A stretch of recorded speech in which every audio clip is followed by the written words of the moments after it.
Remember when mobile games felt like art, not just ads and loot boxes?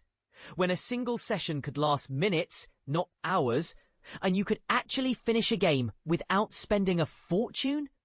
That golden age of Android gaming, the early 2010s, might feel like a distant memory, but for many of us, it's still alive on our phones.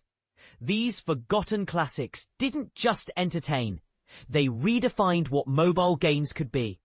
And here's the kicker, some of them still work flawlessly on modern devices. Let's rewind. The rise of bite-sized brilliance. Back in the days before endless battle passes and gacha mechanics, developers crafted experiences that prioritized fun over friction. Games were designed for short bursts of play, perfect for waiting in line or riding the bus. They had polish, personality, and a surprising amount of depth.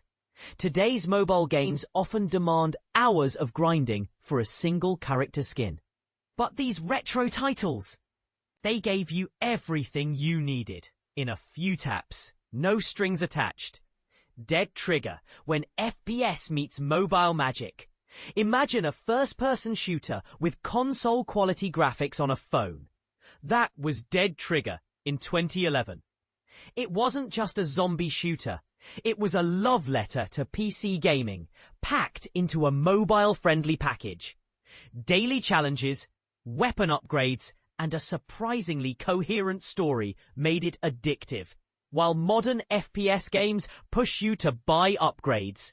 Dead Trigger let you play without guilt. Sure, the graphics are a bit dated now, but the core experience, still razor sharp.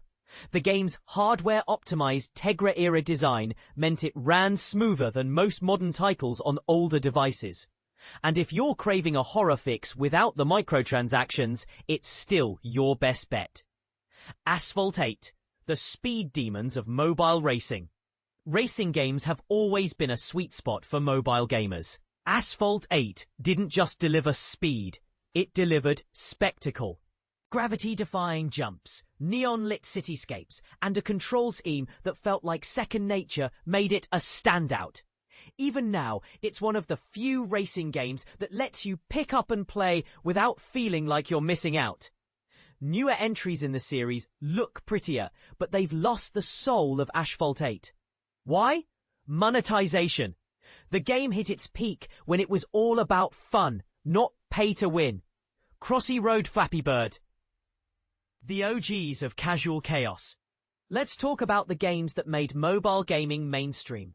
Flappy Bird. Yes, that pixelated nightmare wasn't just a game, it was a cultural phenomenon. Its simplicity was its genius. A single tap to fly, a relentless stream of pipes, and a difficulty curve that made you question your life choices. The original was taken down, but clones are everywhere. Need I say more? Crossy Road, on the other hand, took the classic Frogger formula and gave it voxel art charm. It's not just a game, it's a nostalgia trip in 60 seconds. Jetpack Joyride, the dangerously fun side-scroller. If Flappy Bird was the king of chaos, Jetpack Joyride was the king of creativity. Half-Brick's masterpiece combined retro aesthetics with modern mechanics. Swipe to dodge obstacles, collect coins, and unlock wild upgrades like jetpacks and grappling hooks. The one-touch control made it accessible to everyone, from kids to grandparents. Even now, it's a reminder that mobile games don't need 50 gigabytes of downloadable content to be addictive. Subway Surfers Temple Run, the Endless Runner dynasty. Endless Runners ruled the early 2010s, and Subway Surfers and Temple Run were the undisputed champions. Subway Surfers turned city exploration into a global adventure, with smooth swipes and endless customization. Temple Run, meanwhile, was mobile gaming's answer to Indiana Jones, a frantic dash through jungles with zero room for error. Both games proved that simplicity and polish could outlast trends. And here's where it gets controversial. Do modern games even try to replicate this magic? Or have we accepted that casual gaming is doomed to become a cash grab? Plants vs. Zombies, strategy in a garden. Who knew a tower defense game could be this addictive? Plants vs. Zombies turned gardening into a battle of wits. Each level was a puzzle, with zombies getting weirder as the game progressed. The first version, free of microtransactions, was pure strategy. It's a stark contrast to today's bloated titles that demand daily logins for basic progression. The verdict: nostalgia or innovation? Are we clinging to the past, or is the industry really missing the mark now? These games didn't need internet, didn't ask for your email, and didn't guilt trip you for not spending $100. They were just fun. And in 2025, that almost feels revolutionary.